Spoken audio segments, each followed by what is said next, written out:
Merci de nous choisir pour vous informer. Bienvenue dans ce journal. À la une de l'actualité de ce soir, vulgarisation de l'avant-projet de nouvelle constitution. Une campagne vient d'être lancée dans le Grand Conakry. 2000 ménages vont être touchés par cette opération qui vise à expliquer le contenu de ce document aux populations. À suivre dans ce journal. Et puis une nouvelle étape vient d'être franchie dans la mise en valeur du minerai de fer des Monimba. Un premier lot d'engins vient d'être réceptionné à Kourimale. On fera le point tout à l'heure dans ce journal. Dans le secteur de l'élevage, plusieurs efforts sont fournis par les autorités de tutelle. D'ailleurs, une mission d'inspection est sur le terrain pour coordonner l'entrée des animaux dans les zones rurales. C'est tout pour les sommaires. Encore une fois, bonsoir et bienvenue à tous. Coopération bilatérale. Le chef de l'État en compagnie de son épouse a pris part ce mardi à la cérémonie d'investiture de son homologue John Dramani Mahama sur invitation de ce dernier. Le couple présidentiel a quitté Conakry pour Accra vers 8 heures. Après 2 heures de vol, l'avion présidentiel a atterri à l'aéroport d'Accra où une forte délégation ghanéenne attendait le général Mamadi Doumbouya. Oumar Bari, compte rendu.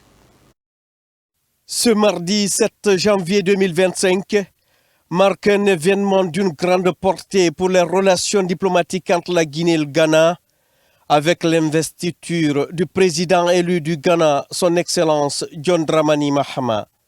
Invité officiellement par ce dernier, le président de la République, son Excellence le général Mamadi Doumbouya, en compagnie de son épouse, Madame Lauriane Doumbouya, a dans un esprit panafricain quitté Conakry ce mardi à destination d'Accra, où il prendra part à cette cérémonie symbolique marquant l'entrée en fonction du nouveau dirigeant ghanéen. Cette invitation de son Excellence John Dramani Mahama à son homologue guinéen témoigne des liens forts et durables entre les deux nations ouest-africaines.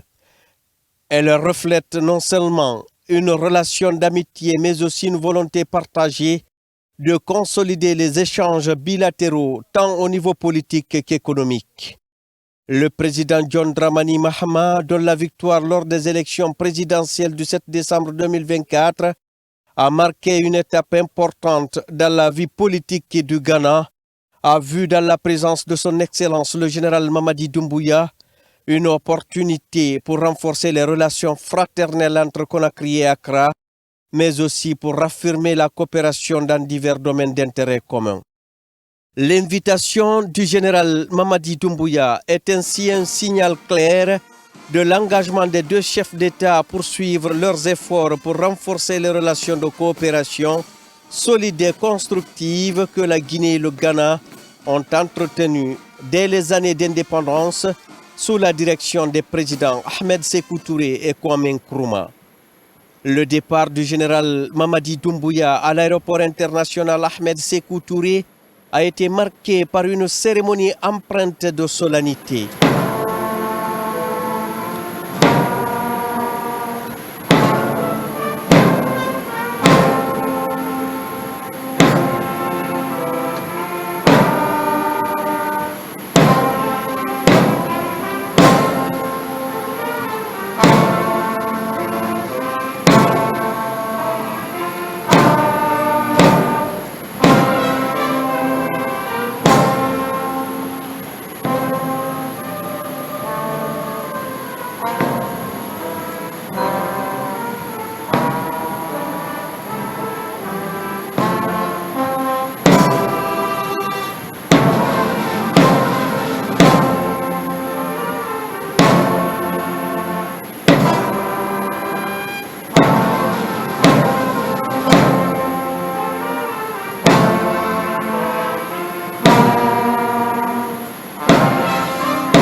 Après le salut des couleurs, le chef de l'État a pris le soin de serrer la main de plusieurs personnalités présentes, parmi lesquelles des membres du gouvernement, des représentants des institutions républicaines, ainsi que des diplomates et responsables de la hiérarchie militaire et paramilitaire.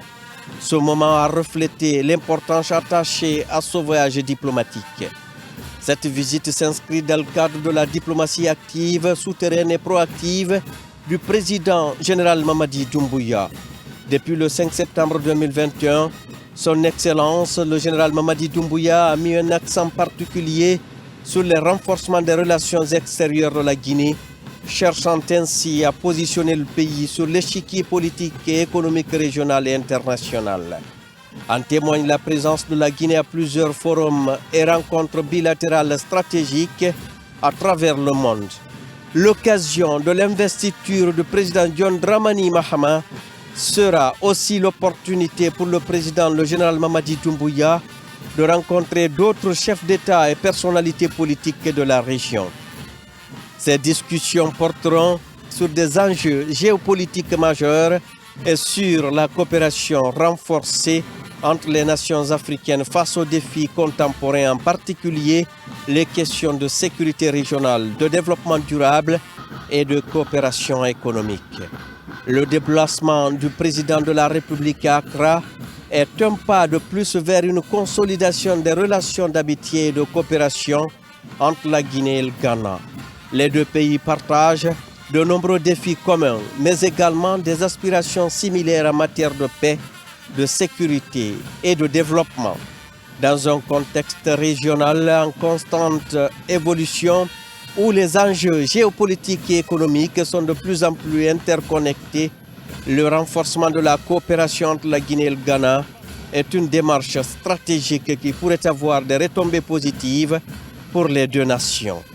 En définitive, cette participation à l'investiture de John Dramani Mahama s'inscrit dans une démarche diplomatique de plus en plus active et affirmée de la part du président de la République, dont l'objectif est de placer la Guinée au cœur des dynamiques régionales et internationales.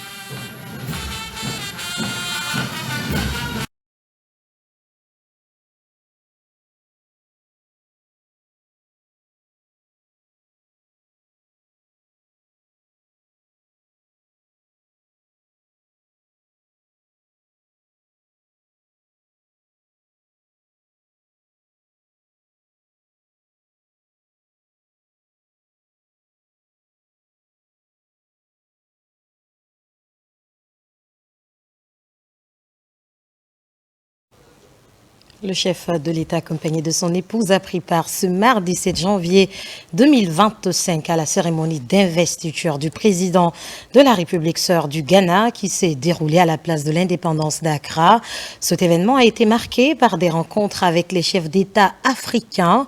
Le président a mis l'occasion à profit pour dire ses chaleureuses félicitations ainsi que celles du peuple de Guinée au président élu du Ghana. Le couple présidentiel est revenu à Conakry dans l'après-midi. Leur retour a été marqué par une cérémonie officielle à l'aéroport international Ahmed Sékou Touré de Conakry.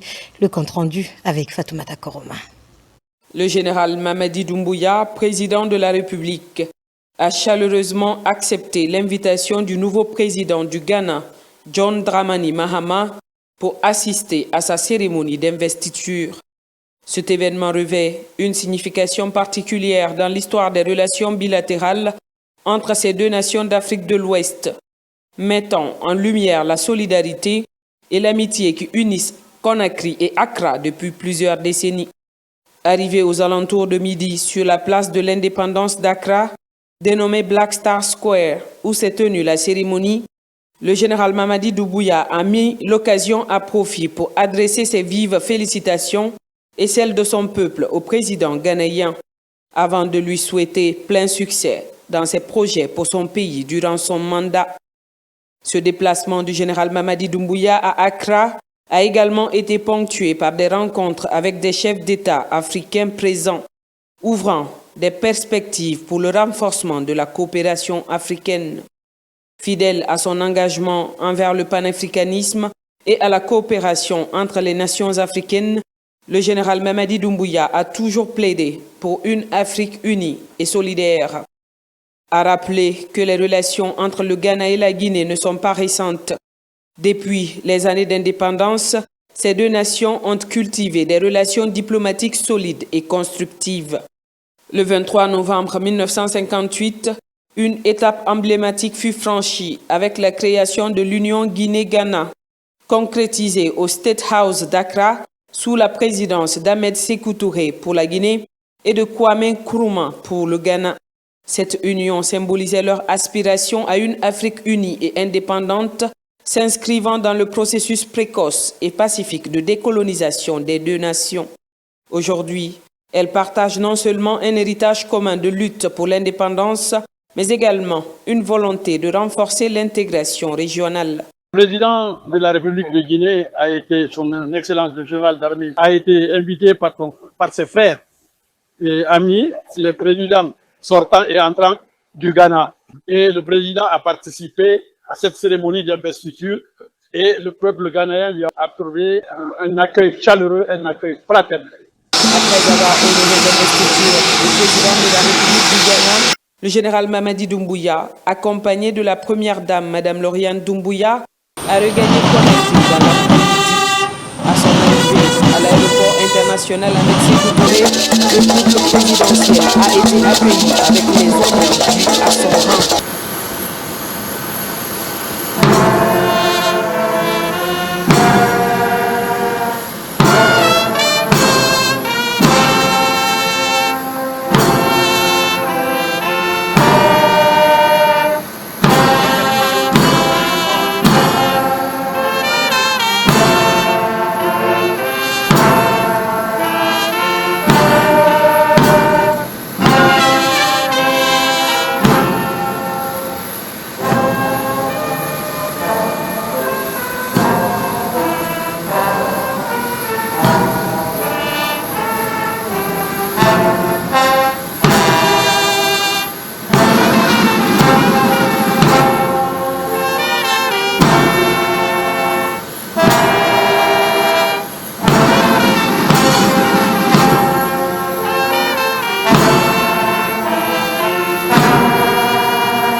D'éminentes personnalités de la présidence, de membres du gouvernement, de responsables d'institutions républicaines, ainsi que de la haute hiérarchie militaire et paramilitaire, sans oublier le corps diplomatique et consulaire, étaient présents à l'aéroport pour lui offrir un accueil chaleureux. Sur le trajet menant de l'aéroport au palais Mohamed V, le chef de l'État a été salué par une foule enthousiaste qui a réaffirmé son soutien indéfectible aux idéaux et aux actions du Comité national du Rassemblement pour le développement et de son président. Cet accueil populaire témoigne du fort soutien du peuple souverain de Guinée envers son président. Dans un autre registre, le président du CNT à la tête d'une forte délégation parlementaire s'est rendu cet après-midi à l'ambassade des États-Unis d'Amérique en Guinée. Dr Dansa Kourma était venu présenter les condoléances du peuple de Guinée et de son institution au peuple américain à sa représentation diplomatique en Guinée suite au décès de son ancien président Jimmy Carter. Le point avec Robert Siditol. Le président du Conseil national de la transition, Dr Dansa Kourma, à la tête d'une forte délégation parlementaire, vient présenter ses condoléances à l'ambassade des États-Unis d'Amérique en Guinée suite à la disparition de l'ancien président Jimmy Carter. Ces parlementaires compatissent à la douleur du peuple américain, mais surtout témoignent de leur profonde consternation. Jimmy Carter fut un très grand président. C'était aussi un amoureux de l'Afrique, qui aimait beaucoup l'Afrique et les Africains, et qui s'est battu à la fois pour le renouveau des services publics. Donc un pays comme la Guinée qui est en refondation, ça lui parle. Un président qui a estimé que l'administration publique était le cœur de la dynamique positive d'un État. C'était aussi quelqu'un qui était très attaché à la paix. Donc évidemment ça nous parle, nous Guinéens. Toutes les raisons pour lesquelles nous sommes là aujourd'hui, pour accompagner le président du CNT avec une forte délégation de la quasi-totalité des présidents de commission qui sont là pour exprimer leurs condoléances et leur tristesse devant cette situation. Touchée par cette marque de compassion, la chargée d'affaires de l'ambassade des États-Unis en Guinée a salué la démarche de l'organe législatif de la transition. Un acte symbolique qui vise à renforcer davantage les liens d'amitié et de coopération entre les deux pays. On est profondément reconnaissant de tous les efforts que le président de CNDT et son entourage sont venus jusqu'ici et le peuple guinéen qui continue à exprimer leurs condoléances profondes, qui montre notre lien très fort entre les États-Unis et le Guinée depuis 1958. Son héritage de paix, de démocratie et de service public est une fondation d'un État. Et ce sont les liens que moi je vois dans les refondations de la Guinée aussi. Décédé à l'âge de 100 ans, l'ancien prix Nobel de la paix sera inhumé très prochainement à Plains, en Géorgie, sa ville natale, après de nombreux hommages à son honneur. Nous ne changeons pas de sujet suite au décès de l'ancien président américain Jimmy Carter le 29 décembre dernier. Le Premier ministre s'est aussi rendu ce lundi à la représentation diplomatique des États-Unis à Conakry. Amadou Oriba était porteur des condoléances du général président Mamadi Doumbouya, du peuple de Guinée et de l'État pour les États-Unis d'Amérique. Après avoir fini de signer dans le cahier des condoléances, la chargée d'affaires à l'ambassade des États-Unis en Guinée a placé quelques mots. Écoutez le message de Madame Anne au micro d'Ousmane Bangora. Honnêtement, le gouvernement des États-Unis sont très touchés par les condoléances que le gouvernement et des peuples guinéens a exprimées à nous à cause de notre perte de président ancien, M. Carter. Vraiment, c'est touchant pour les gens qui sont venus de loin pour venir ici signer le livre et exprimer leurs impressions. Ça montre à nous tous que nous sommes tous les Arméniens, nous sommes tous les humains et que nous avons une amitié et un partenariat très dur et durable depuis des années. Dans un autre registre, le programme d'induction des nouveaux fonctionnaires a été lancé lundi. Après 40 ans d'arrêt, une relance qui permettra à la Guinée de pallier certaines anomalies constatées dans son administration publique. Cette cérémonie a réuni les membres du gouvernement, du CNRD, des cadres civils au bataillon du quartier général. Caporal Mabinti Keïta, correspondante de la presse militaire.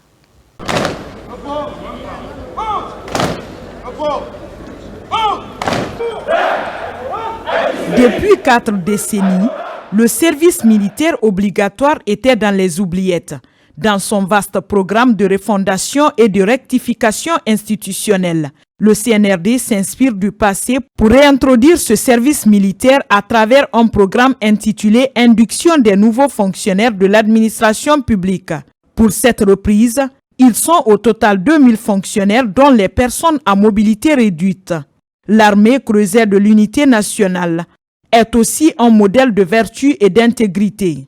Elle est mise à contribution à cet effet pour faire de ces stagiaires des hommes de type nouveau. Le volet civil de cette première phase du programme d'induction portera essentiellement sur quelques modules.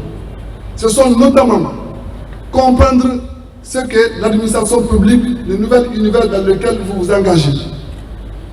L'éthique et la déontologie du service public, notamment la loi 0026 portant code de conduite d'agent public et la loi 041 portant détection et répression de la corruption et des infractions assimilées.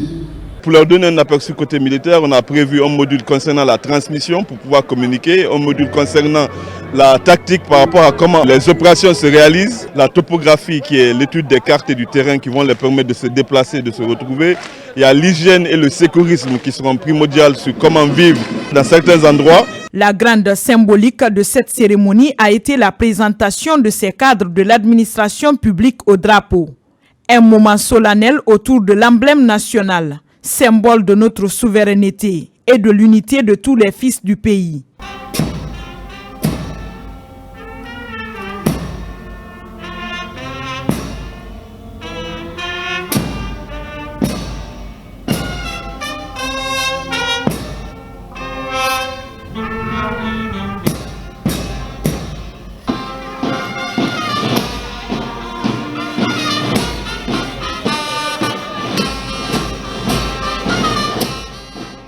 Cette formation, c'est pour nous donner l'esprit du patriotisme.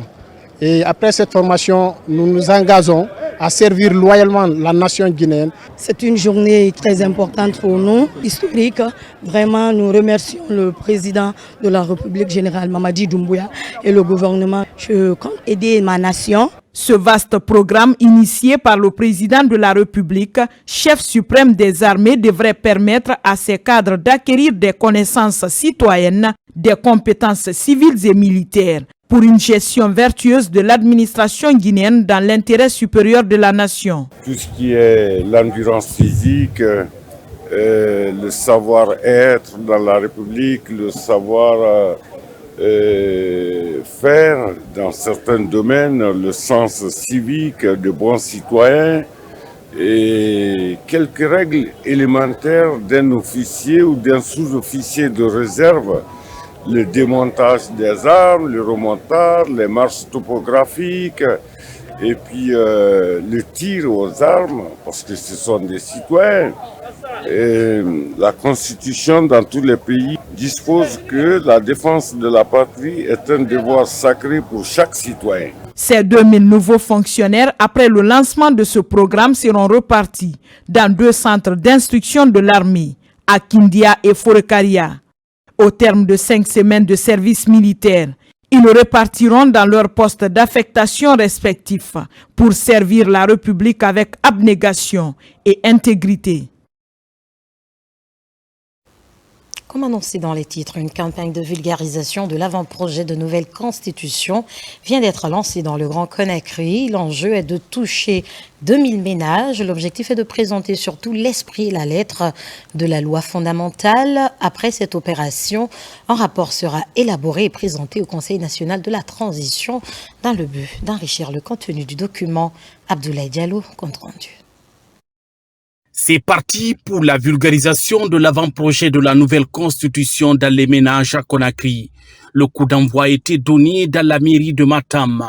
Ici, les agents vulgarisateurs reçoivent les dernières consignes de la coordination de la structure rouge-jaune-vert qui bénéficie de la confiance du Conseil national de la transition pour la vulgarisation du contenu de l'avant-projet de la nouvelle constitution et ses innovations.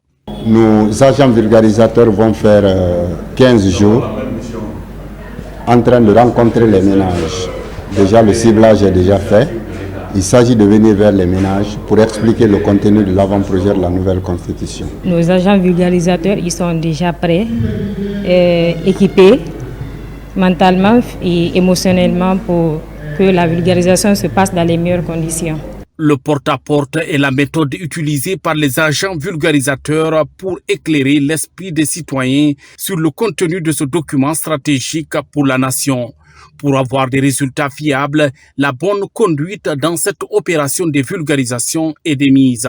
Les ménages sont déjà ciblés et les agents sont outillés pour la bonne marche de cette opération de vulgarisation qui va durer 10 jours. On a suivi des formations autour de ça.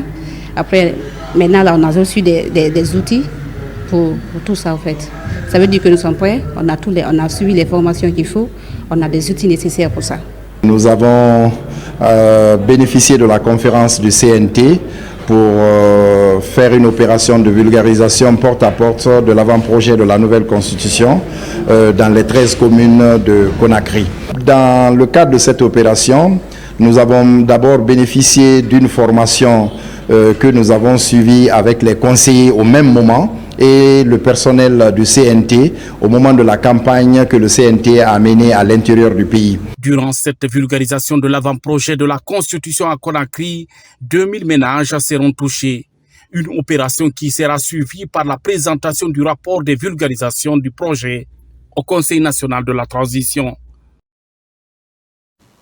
L'actualité, c'est aussi cette concertation des opérateurs économiques de Matam pour redéfinir les périmètres d'intervention de la Chambre communale de commerce, une revue des attributions pour mieux s'aligner derrière le principe de l'allègement des prix pour soulager le panier de la ménagère Marouane Camara.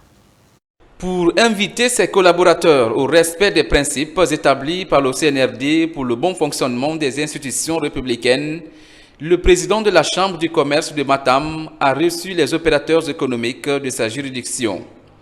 Il a ainsi invité ses collègues à œuvrer pour le bonheur de tous les citoyens en mettant en avant la rigueur pour l'exécution des attributions axées sur l'obligation des résultats. C'est seule l'agriculture qui peut nous faire sortir dans cette situation infernale qui date de très longtemps. Aujourd'hui, si vous voyez, près de 80% de notre consommation de base vient à l'étranger. Donc il faut renverser la tendance. Ça, c'est un. Deuxièmement, même pour s'assurer pour denrées alimentaires, le stock de sécurité, il faut un certain nombre de mécanismes. L'État va nous accompagner pour que les navires de riz soient priorisés au niveau des débarquements. Ça, c'est très important. Deuxièmement, c'est d'aider les opérateurs économiques à obtenir des places pour construire des magasins de stockage importants. En réponse, les opérateurs économiques dans les différents secteurs représentants de la Chambre de commerce de Matam saluent l'initiative et expriment leur détermination à accomplir leur mission. Nous avons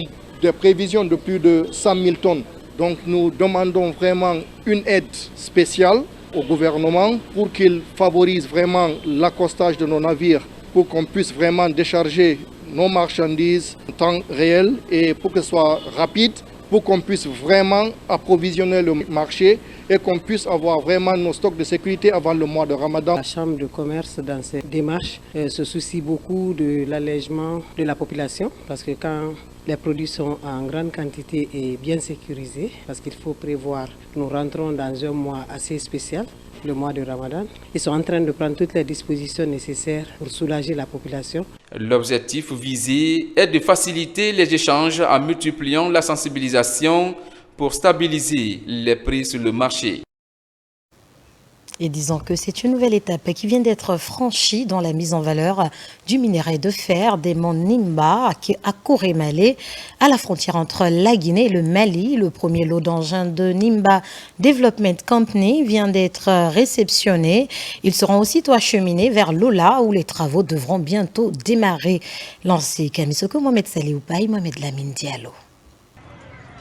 Ici, à Korémalé, les émissaires de Nimba Development Company sont venus accueillir le premier lot d'engins lourds de la société d'exploitation du gisement de fer des monts Nimba dans la préfecture de Lola. C'est pour la réception et l'entrée des équipements de Nimba Development Company. On est là pour convoyer jusqu'à Lola, où ils sont impatiemment attendus. Pendant que ces machines sont réceptionnées dans la savane guinéenne, du côté de la Basse-Côte, d'autres engins sont également reçus à la frontière avec la Sierra Leone. Ce qui marque un tournant décisif dans la concrétisation du projet minier situé dans la zone tampon de Monts Nimba. À présent, parlons de la gestion durable des polluants organiques persistants, des produits chimiques dangereux. La Guinée dispose désormais d'un plan national de mise en œuvre. Ce plan permet au pays d'inventorier, de classifier et d'assurer la gestion durable de ces produits méconnus du grand public. Mamadou Alpha Baldé pour plus de précisions. Présents dans plusieurs objets du quotidien, les polluants organiques persistants sont des composants chimiques souvent dangereux pour la santé humaine. Leur méconnaissance constitue un réel risque de santé publique. La Guinée actualise son plan national de mise en œuvre pour mieux identifier et gérer ces produits. On est à une trentaine et nous vivons avec, dans nos ordinateurs, dans nos téléphones portables, avec l'incinération des déchets, que ce soit à domicile ou bien dans les décharges ou n'importe où. Donc les polluants organiques persistants, on vit avec. Dans nos véhicules, partout dans notre mode de vie, nous vivons avec les polluants organiques persistants. Donc c'est pertinent pour nous que les cadres guinéens soient outillés pour faire l'inventaire, pour procéder à l'inventaire des polluants organiques persistants. C'est que ce genre de produits sont existants, ils sont parmi nous tous les jours.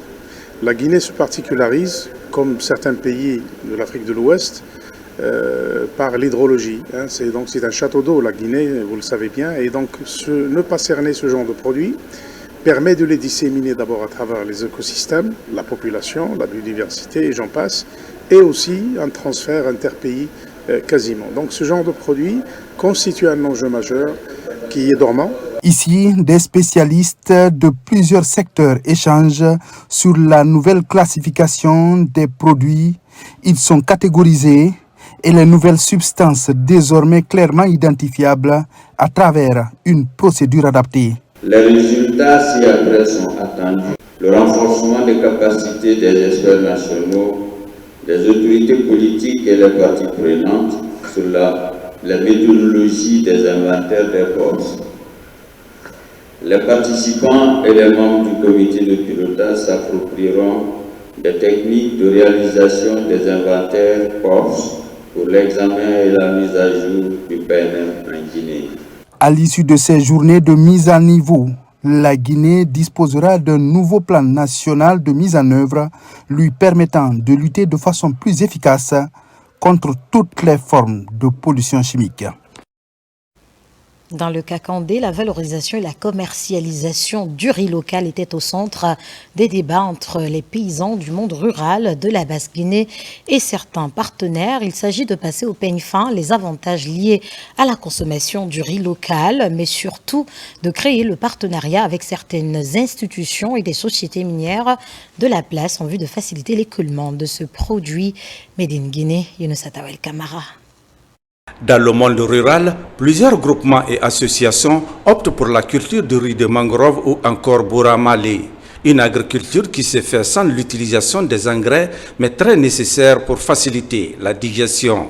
Ici à Boké, les acteurs de la chaîne de valeur de ce produit local se retrouvent pour échanger sur la valorisation, mais surtout la commercialisation de ce produit. Comme nous sommes en collaboration avec le centre de recherche agronomique de Guinée.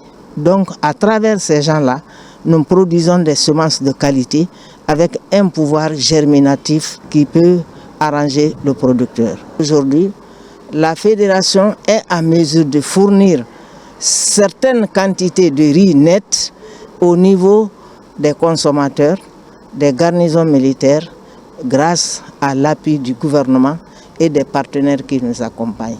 Le défi majeur qui se pose à ces producteurs, c'est la mise en marché de ce produit de haute valeur ajoutée afin d'avoir une mise en relation commerciale pour faciliter l'accès à ce riz de haute qualité au marché institutionnel pour plus vraiment de bénéfices pour ces producteurs agricoles à la base. Plusieurs partenaires comme le Programme alimentaire mondial PAM, les sociétés minières et les commerçants prennent part à cette rencontre en vue de créer un partenariat pour la bonne commercialisation de ce produit Made in Guinée. Vu que nous, le PAM, nous avons des besoins des fois en riz, et donc il est question soit de faire un partenariat avec cette ONG ou pas. Au terme de la rencontre, producteurs et partenaires, chacun s'engage à jouer sa partition pour booster la production et la consommation du riz de mangrove dans les ménages. Je vous le disais au sommaire, le secteur de l'élevage continue de prendre une ascension fulgurante en Guinée. Sur le terrain, une mission d'inspection est déployée par le ministère de tutelle. Cette mission, conduite par le Fonds de développement pour l'élevage, a pour rôle de coordonner l'entrée des animaux dans les zones rurales du pays pour réduire la pauvreté et contribuer davantage à la croissance économique durable. Reportage Aboubakar Djabi, Souleymane Kaba. Le développement du secteur de l'agriculture et de l'élevage constitue un défi majeur pour le gouvernement de la transition. Ce vecteur de croissance économique durable suit son envol tout en favorisant la sécurité alimentaire et la réduction de la pauvreté. À cet effet, une mission est déployée sur le terrain pour s'enquérir des réalités du monde rural. C'est une grande tournée des cadres du Fonds de développement pour l'élevage qui cible les grands marchés à bétail et les zones d'entrée des animaux pour la meilleure transhumance en Guinée. Auparavant, cette mission nous avait menés dans les préfectures à grands marchés à potentialité économique où la pratique de la transhumance est très importante. Nous avons profité de cette visite de terrain pour échanger avec des commerçants, des marchands de bétail pour le rayonnement du secteur agricole et particulièrement au développement de l'élevage pour le bien-être des acteurs et des populations qui vivent de ce secteur stratégique en Guinée. Durant plus d'une semaine, cette mission d'inspection du FONDEL a permis de toucher plusieurs localités agro-pastorales du pays. Nous demandons à l'État de nous aider pour que nous puissions vraiment fournir la bonne viande, la bonne qualité à la population pour sécuriser leur santé. Nous sommes là dans le commerce. Si on parle de commerce de bétail viande, on n'a pas un marché de bétail. Pour cette mission, la réglementation de la transhumance est un tremplin pour limiter les conflits entre éleveurs et agriculteurs à travers le pays. Cette pratique ancestrale, qui se perpétue au fil du temps, intègre un ensemble d'approches comme la promotion des investissements et l'appui au développement de l'élevage pour booster l'économie nationale. Et disons que depuis 2013, l'Assemblée générale des Nations unies a institué la Journée mondiale des sols. Cette année, c'est sous le thème « Les données et les informations sur les sols » que le ministère de l'Agriculture et de l'Élevage a célébré cette journée dans la commune urbaine de Popodara, préfecture de la Baie. Cette journée est une occasion pour les cadres et paysans de réfléchir sur l'importance du sol. Sarafdine Diallo, Abdoulaye Diallo. Instituée en 2013 par l'Assemblée générale des Nations unies, la Journée mondiale des sols se fixe pour objectif de sensibiliser et d'éveiller les consciences collectives et individuelles sur l'importance primordiale des sols comme support de vie et du capital naturel. Une étape indispensable pour atteindre la sécurité alimentaire et nutritionnelle, mais aussi comme un élément essentiel contribuant à préserver les écosystèmes terrestres, l'environnement, la biodiversité et la lutte contre le changement climatique. La célébration de cette journée rappelle le gouvernement, les responsables à tous les niveaux et le grand public à reconnaître l'importance de l'agriculture et la protection des sols. Cette 4e célébration de la Journée mondiale des sols en Guinée est organisée par la Direction nationale de Sénasol sous l'égide du ministre de l'Agriculture et de l'Élevage, sous le thème « Les données et informations sur les sols ». La Direction nationale du sol lance un appel solennel à l'endroit des producteurs et tous les promoteurs du secteur agropastoral de s'orienter vers la dite direction pour effectuer les études agropédologiques de leur domaine agricole. Cette journée offre des opportunités de réfléchir sur l'importance de cette ressource vitale pour l'humanité. Tout en vous réitérant nos souhaits de bienvenue dans la région administrative de la Baie, se réjouit particulièrement du soin apporté sur notre région.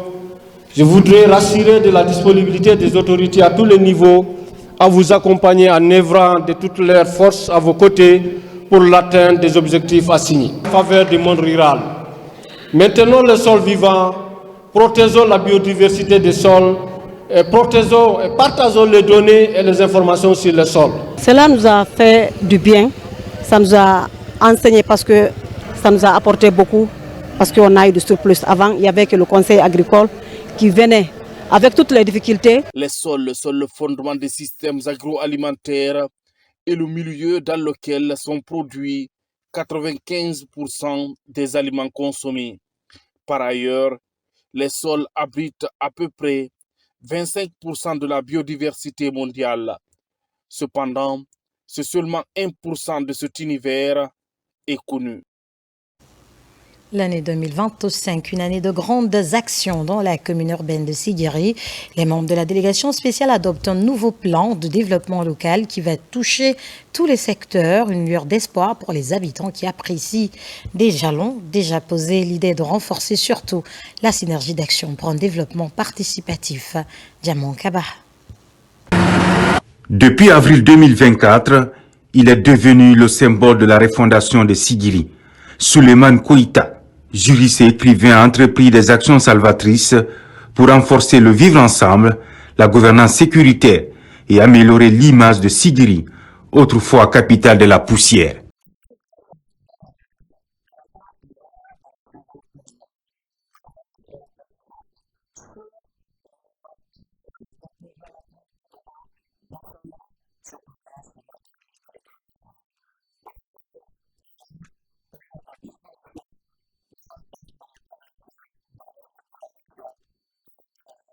À la municipalité de Sigiri, les décisions sont collégiales.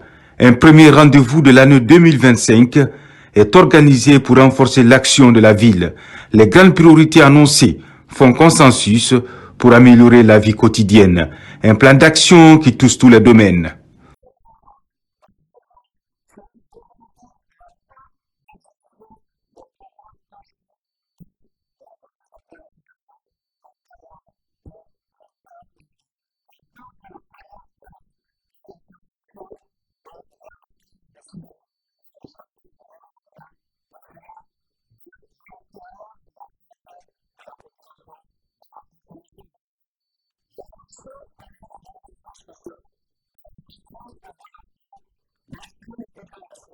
Après avoir dévoilé ses ambitions, Souleymane Koïta et son équipe lancent un signal fort pour atteindre les objectifs assignés.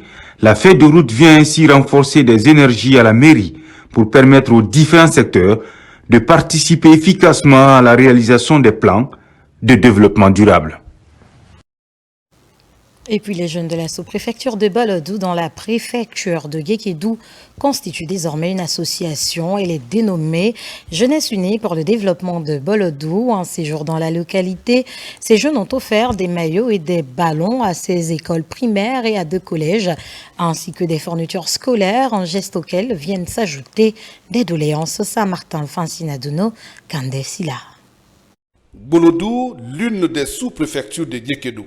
Pour son développement et la cohésion sociale entre ses communautés, ses fils et filles ressortissants vivant à travers le pays et à l'étranger s'organisent et composent désormais une association dénommée Jeunesse Unie pour le développement de Bolodou. À la fin de l'année 2024, les membres ont fait le déplacement dans leur localité pour offrir des fournitures scolaires à 16 écoles primaires et à 2 collèges et 2 jeux de maillots de sport, ainsi que 2 ballons à chaque équipe des 12 districts. Nous voulons vraiment de l'harmonie, de l'entente dans notre sous-préfecture. On ne va pas s'arrêter là, ce n'est qu'une partie remise. Nous on reviendra encore pour lutter pour que nous puissions vraiment voir le développement de notre sous-préfecture. C'est pourquoi je profite pour vraiment interpeller les autorités à tous les niveaux, en commençant même par le président de la République, le président Mamadi Doumbouya, pour que vraiment ce qu'il a commencé, qu'il continue encore à le faire. C'est pourquoi nous aussi, on l'interpelle pour que vraiment la jeunesse de Bolodou puisse vraiment aussi avoir quelques infrastructures, les écoles, pas de routes, manque d'enseignants. Outre les actions visant à promouvoir l'éducation, le sport et le bien-être des enfants et adolescents de leur commune rurale, les membres de l'association des Jeunes Unis pour le développement de Bolodou ont formulé des doléances pour la réalisation des infrastructures publiques en faveur de leur communauté. Nous recommandons à l'État de nous aider à avoir des enseignants titulaires parce que nous avons la plupart de nos écoles, il n'y a que le directeur qui est titulaire, les autres sont des contractuels. Au niveau du collège et au niveau de l'élémentaire.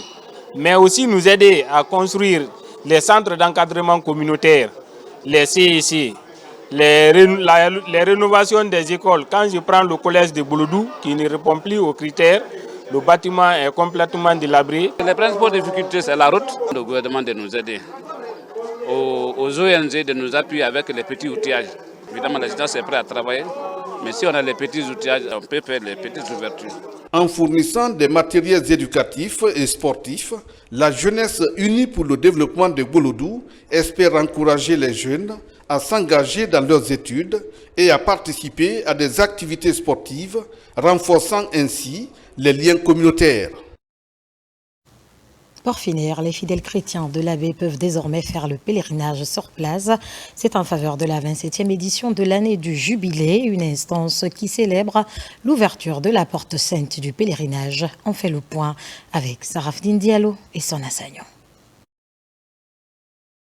À l'Abbé, c'est une première fois que la paroisse Notre-Dame du Mont-Carmel soit érigée en lieu saint de pèlerinage par les autorités chrétiennes. Pour magnifier la 27e année de jubilé, les fidèles chrétiens ont parcouru des kilomètres à pied dans une communion religieuse. Cette solennité est dans la mouvance de l'année jubilaire, ouverte solennellement à Rome la nuit sainte de Noël et placée sous le thème pèlerin de l'espérance, et dont nous célébrons en ce jour l'ouverture solennelle dans les églises particulières. Accueillons avec joie l'invitation du pape François à vivre ce jubilé comme un temps unique pour chacun de nous, de redécouvrir la miséricorde infinie de Dieu. Le jubilé est un moment pour les fidèles chrétiens de prier, de pardonner et de poser des actes de charité envers leur famille et les autres citoyens. Nous nous rassemblons pour contempler la famille de Jésus, Marie et Joseph comme modèle de foi, de charité et d'espérance pour toutes nos familles, pour nos communautés, pour l'Église et pour le monde. Dans une ferveur religieuse, les fidèles chrétiens de la paroisse Notre-Dame du Mont-Carmel de l'Abbé invitent l'ensemble des Guinéens à l'unité nationale et au vivre ensemble, ce dans l'élan de développement du pays. J'invite tous les Guinéens en cette journée de marcher dans un même élan pour la paix dans notre pays. Selon l'évêque, on a bien entendu que c'est une année de paix, une année de pardon, une année de réconciliation. Donc, nous devons nous pardonner. Nous demandons alors, que ce soit à l'abbé ou bien surtout en Guinée, qu'on se pardonne, qu'on prône la paix. Les origines historiques du jubilé remontent à l'Ancien Testament. À 1300, le jubilé est une occasion unique pour consolider la foi, favoriser les œuvres de solidarité et de communion fraternelle au sein de l'Église et de la société. C'est cet élément, mesdames et messieurs, qui met fin à ce journal. Merci de nous avoir reçus chez vous. Prenez soin de vous et de vos proches. Guinée, terre de richesse, d'opportunités et d'innovation. Bonsoir.